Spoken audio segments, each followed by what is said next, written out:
Hi, my name is Meg and I'm working from my home studio in Victoria, BC as a visual artist.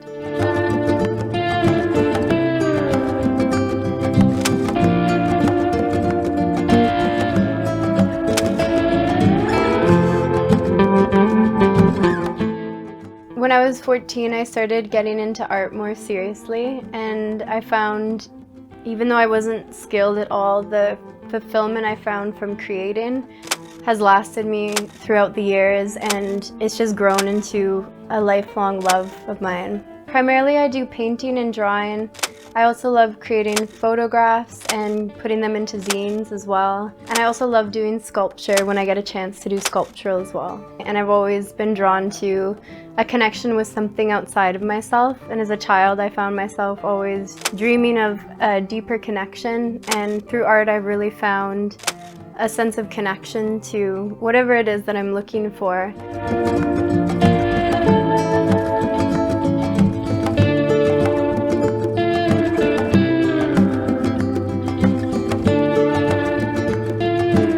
So my style sort of mirrors these otherworldly beings, these guides, these spirits. I really value play in art as well. I'm pretty intuitive and impulsive with my pieces. I don't put a lot of patience into it, it just sort of flows out of me.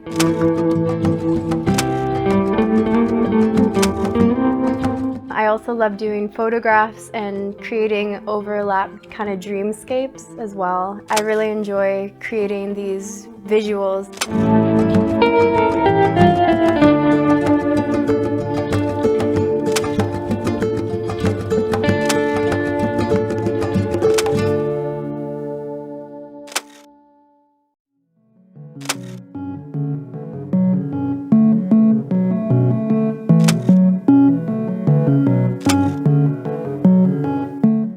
When I was younger, I used to always, like when I was around 6 or something like that, I would see these letters out in the world. So say if a tree was kind of crossed over and it would make an A shape, or birds flying in a V formation, I would memorize all of these letters together and it would make this bizarre sound, and I would stand somewhere that I thought was really ritualistic and I'd say the letters out loud, and I don't know what I was hoping for, but as I got older, I started to notice tags on the street, and I would be really observant to it and feel like, ooh, there's a crazy, what is this little mystical world of tags and whatnot.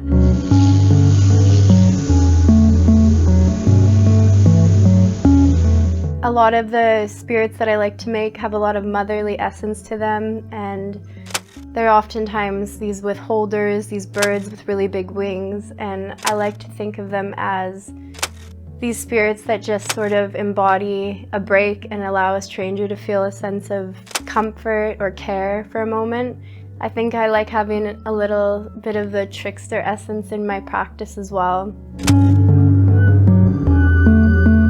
But a lot of motherly and bird and baby figures, yeah. I don't have a specific feeling for what I would want people to feel. It's whatever they're needing in that moment. I think with all art, your intention is your own intention, but when it's out in the world, somebody else can feel however they may.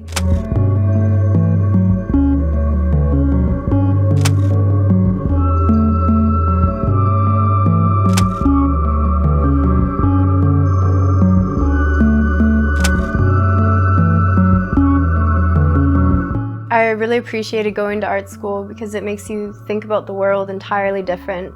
I think when you first start going to art school, you have this idea of what you like and what you dislike, but when you go there, you realize there's something in everybody's work that you appreciate or are curious about if they did something different. And I think just going there and having the community that I did, it made me feel so much more appreciative of not only other people's work, but really allowed me to have a chance to observe the world from a different perspective. And then I transferred over to UVic and finished my 2-year art degree there, where I really got to explore sculpture and more of my mediums that I really enjoyed and got to specialize in more. And that was also a beautiful sense of community to meet the people there. There's so many amazing artists of so many different mediums.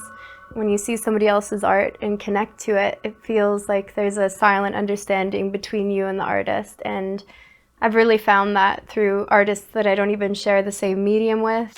Whenever I got the chance to create sculpture installations, I would just be gone for hours, placing materials over and over, seeing where they go. And it reminded me of when I work in the school systems, when you watch children at centers play, you're like, what are you building? And they're just creating and sharing with you as they're creating.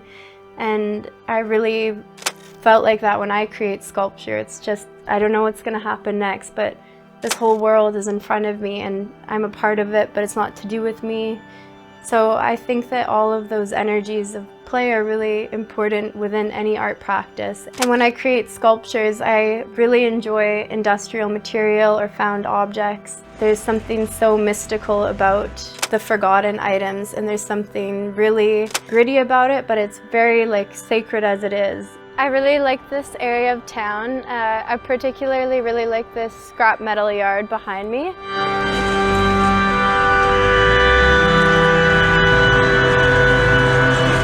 I draw a lot of my inspiration from scrap metal, old material, and I really love this sort of world it has that comes with it. Sort of like the Pixar film WALL-E.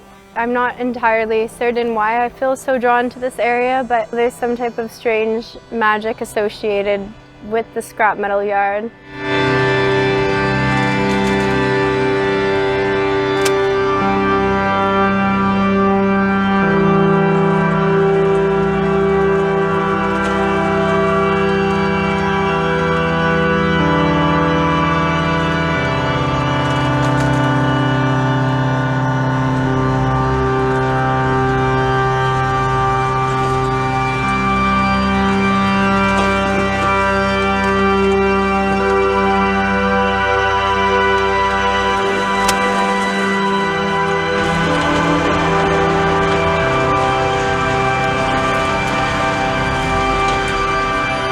A project I just completed is a zine called Thank You for the Demotion, and it was a collection of receipt papers from a job that I got demoted from.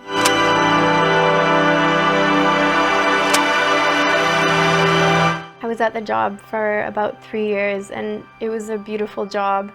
I just got into a bit of trouble for drawing on the receipts so much. But I kept all those receipts and then I put them in a book and sort of made a story with them called Thank You for the Demotion. And it's about thanking the things in your life that don't work out. And it's sort of funny, but I feel as though it's an important lesson for myself because everything can feel so heavy, but having lightness and humor and play with that, I think is a good lesson, and it's important for me to remember that. And I also love drawing on receipt paper because it's the smoothest type of paper, and you can just, I was going through different emotions when I was doing the zine and different heartbreak and whatnot, and I feel as though a lot of those, my process on those receipt papers really helped me and was very cathartic in my experience of making it.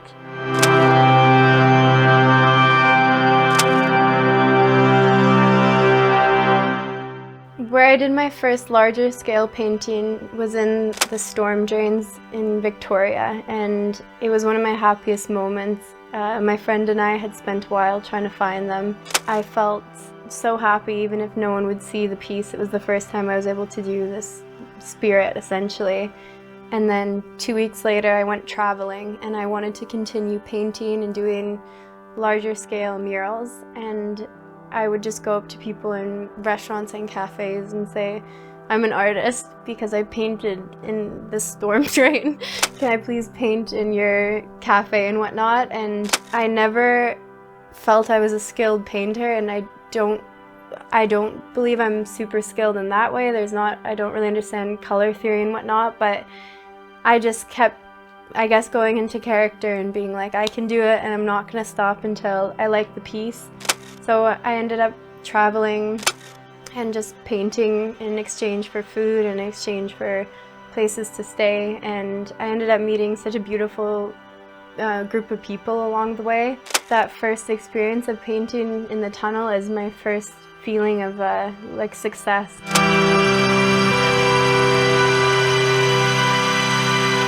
So So that experience was the first in painting larger scale pieces and also having trust with myself that I might not be skilled, but I really believe in what I do in the sense it feels very honest, and I liked that I was more confident than I certainly was to go up to places. It was a really good experience of growth and trusting the process and getting past fears. It meant a lot to me.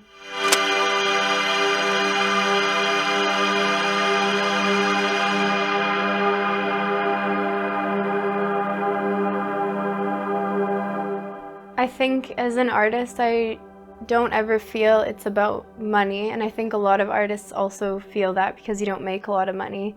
But I feel as though the feeling I had when I first started painting when I was 14, and it was not skillful at all, it's followed me throughout the years, and it feels like a lifelong friend I'm always going to have, and it doesn't need to be the center of my life to use it to create money or income or anything like that.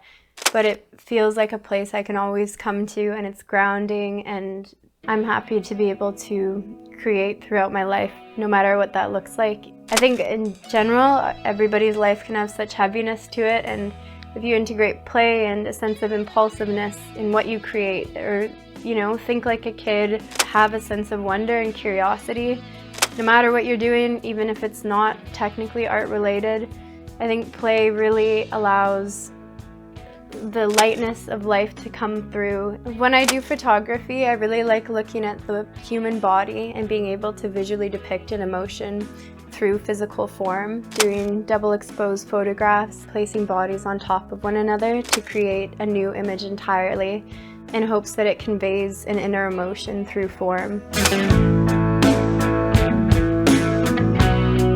When I paint, I don't have a lot of patience with what I do. I usually have a little bit of an idea in mind, but mostly I really don't. I just sort of flow and see what is created. I love creating zines, and I love being able to combine poetry and photography and drawing and placing it all together. It's a very satisfying feeling when it's all done. I also really enjoy dressing up in characters and doing these sort of larger than life dress up drag characters. I think that when you're dressed up in something different, you can observe the world from a different way, or you get confidence in a different way.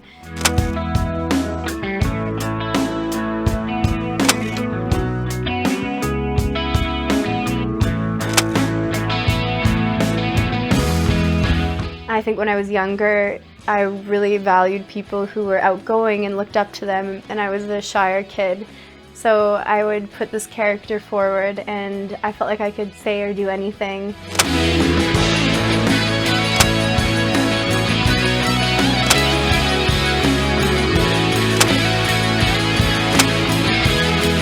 I enjoy dress up and play, and I feel like when I was a kid, so much of the same energy I had then comes out in my life now, and I think it really is through art that I've never been able to stop playing or experiencing the world with a sense of wonder, curiosity, and I believe that play is just as much for adults as it is for children. It's a way to experience presence and create something without a final form, which is so important for everybody.